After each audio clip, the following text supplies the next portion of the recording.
एक मछुआरिन मोहल्ले में जा जाकर मछली बेचती थी। एक दिन उस राज्य के राजभवन के पास से गुजरते हुए उसने हाँक मारी, मछली चाहिए मछली। उसकी पुकार सुनकर रानी ने दरवाज़ा खोलकर उसे बुलाया। मछुआरिन के निकट आने पर वह बोली, मैं मछली खरीदूंगी, देखूं कौन सी मछली है। मछुआरिन ने जैसे ही टोकरी उतारी, एक बड़ी सी मछली उछल पड़ी। रानी ने पूछा, मछली नर है या मादा? रानी की बात सुनकर मछली हो करके हंसने लगी। मछुआरिन बोली, रानी माँ, यह नर मछली है। रानी बोली, तब तो इस मछली को मैं नहीं खरीदूंगी, कारण राजा को छोड़कर कोई भी पुरुष प्राणी मेरे महल में प्रवेश नहीं कर सकता। मैं मादा मछली खरीदना चाहती हूँ। मछली की टोकरी के अंदर से फिर हो कर एक मछली की हंसी सुनाई पड़ी। रानी ने दरवाज़ा बंद कर दिया। मछुआरिन मछली की टोकरी लेकर अपने रास्ते चली गई। रानी गुस्से से कांपते कांपते अपने कमरे में आई। शाम को राजा आए। रानी ने अन्य दिनों की तरह राजा का स्वागत हंसकर नहीं किया, मुंह फुलाकर गंभीर होकर बैठी रही। राजा समझ गए जरूर कोई बात हुई है, तभी रानी इतने गुस्से में है, इसीलिए वह उसकी ओर ताक भी नहीं रही है। राजा ने पूछा, क्या बात है, क्या तुम अस्वस्थ हो? रानी बोली, मैं ठीक हूँ, लेकिन एक मछली खरीदने के लिए मछुआरिन ने मछली दिखाई। मैंने पूछा, यह नर है या मादा? इस पर एक मछली हो कर हंस उठी। मैं जानना चाहती हूँ कि मछली क्यों हंसी।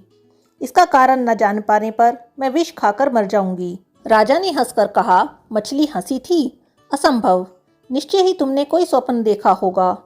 रानी बोली, मैं क्या इतनी बुद्धू हूँ? मैंने अपनी आंखों से मछली को भी देखा है और अपने कानों से उसे हंसते हुए भी सुना है। यह सुनकर राजा बहुत चिंतित हो गए। उन्होंने कहा, यह तो विचित्र बात सुन रहा हूँ। ठीक है, मैं पता करवाता हूँ मछली क्यों हंसी। इसका कारण तुम शीघ्र जान पाओगी। दूसरे दिन दरबार में आकर राजा ने मंत्री को सारी बातें बताई।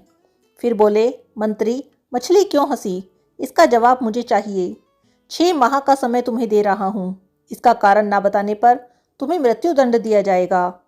मंत्री के तो सिर पर मानो आसमान फट पड़ा। राजा का हुक्म मानना ही होगा। उसने कहा, जो आज्ञा महाराज। आज ही घर जाकर मैं पोथी पत्र लेकर बैठूंगा। 6 माह बाद मैं आपको बता दूंगा कि मछली क्यों हंसी थी। अब कहने को तो मंत्री ने कह दिया, किंतु आकाश पाताल एक करके भी उन्हें इस प्रश्न का कोई उत्तर नहीं मिला। अनेक ग्रंथों पोथियों को देखा, अनेक स्थानों में वे गए, अनेक लोगों से पूछा, ज्ञानी, विद्वान, जादूगर, तंत्र विद्या जानने वाले सभी से पूछा, लेकिन मछली क्यों हंसी, इस रहस्य की व्याख्या कोई भी नहीं कर पाया।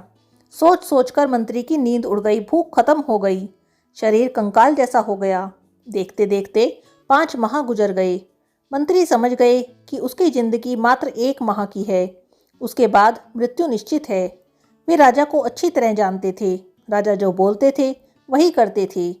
मंत्री ने खुद को मृत्यु के लिए तैयार कर लिया। अपनी सारी संपत्ति बेटे के नाम लिख दी।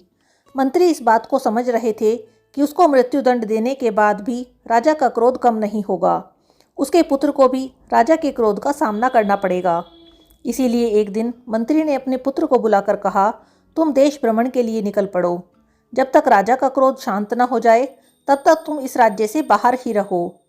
मंत्री का बेटा बहुत बुद्धिमान था। देखने में भी वह अत्यंत सुंदर था। पिता की बातों का अर्थ समझकर एक दिन पैदल ही घर से निकल पड़ा। चलते चलते कुछ दिन बाद एक गांव में पहुंचा। रास्ते में एक वृद्ध किसान से उसकी भेंट हुई। किसान कहीं गया था, अब घर लौट रहा था। उसके साथ बातचीत करके उसे अच्छा लगा। उसने सोचा, अच्छा हुआ एक संगी मिल गया। दोनों एक ही पथ पर जा रहे थे। लंबा रास्ता था, बातचीत करते हुए रास्ता कट जाएगा। दोनों एक गेहूं के खेत से गुजर रहे थे। बातों ही बातों में मंत्री पुत्र ने कहा, बीच बीच में हम लोग यदि एक दूसरे को ढोएं तो अच्छा होगा। यह सुनकर किसान ने सोचा, यह लड़का मूर्ख है क्या, लेकिन उसने कुछ नहीं कहा। फसल काटने का टाइम हो गया था। गेहूं के खेत सोने की तरह झलमल कर रहे थे।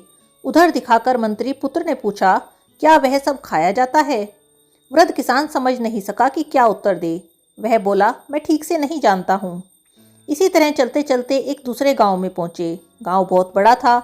मंत्री पुत्र ने एक छुरी देकर उससे कहा, लो मित्र, इसे साथ ले जाओ और 2 घोड़े ले आओ। यह छुरी बहुत कीमती है, गलती से कहीं फेंक मत देना। मंत्री पुत्र की बात सुनकर कभी वृद्ध किसान को मजा आता था, कभी गुस्सा आता था, लेकिन वह कुछ नहीं कहता।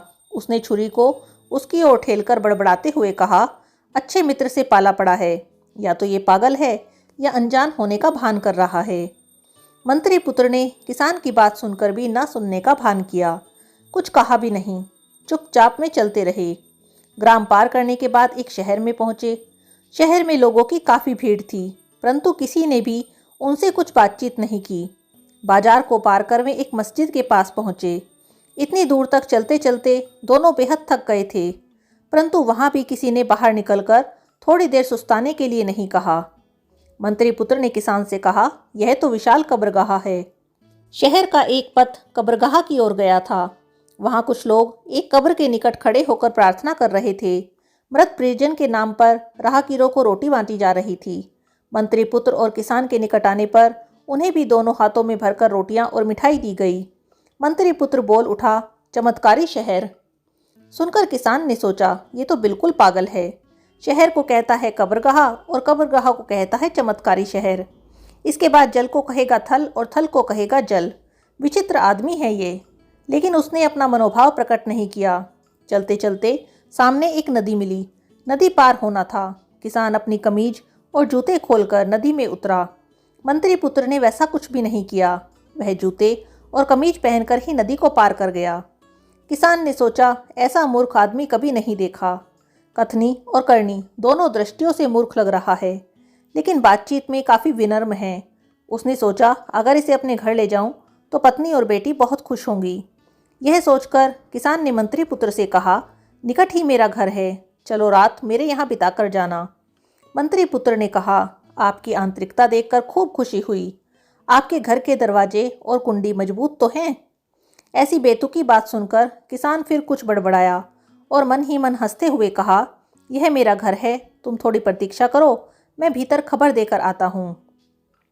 वृद्ध किसान ने अपने घर के लोगों से कहा, मुझे एक मज़ेदार पंथ संगी मिला है।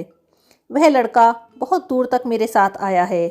देखने में बहुत सुंदर है, भद्र परिवार का लगता है, तब ऐसा मूर्ख है कि क्या बताऊं। उसकी बेसिर पैर की बातें सुनकर कुछ भी समझ नहीं आता। हमारे घर में उसे रुकने को बोला तो कहता है, घर के दरवाजे और कुंडी मजबूत तो हैं। इन सब बातों का भला कोई क्या मतलब निकाल सकता है। किसान की एकमात्र बेटी थी, वह बहुत बुद्धिमती थी। पिता की बात सुनकर बोली, पिताजी वह मूर्ख नहीं है, बहुत बुद्धिमान है। वह संकेत में अपनी बातें कहता है। किसान ने कहा, अच्छा, मैं तो उसे मूर्ख समझता था। बेटी ने कहा, दरवाजा और कुंडी मजबूत है कि नहीं, यह पूछकर वह यह जानना चाहता था कि हम लोग उसका आतिथ्य सत्कार कर पाएंगे या नहीं। किसान ने कहा, क्यों नहीं कर पाऊंगा, हमारे घर में किस चीज़ का अभाव है। देख रहा हूँ कि उस लड़के की बातचीत में विचित्र रहस्य है।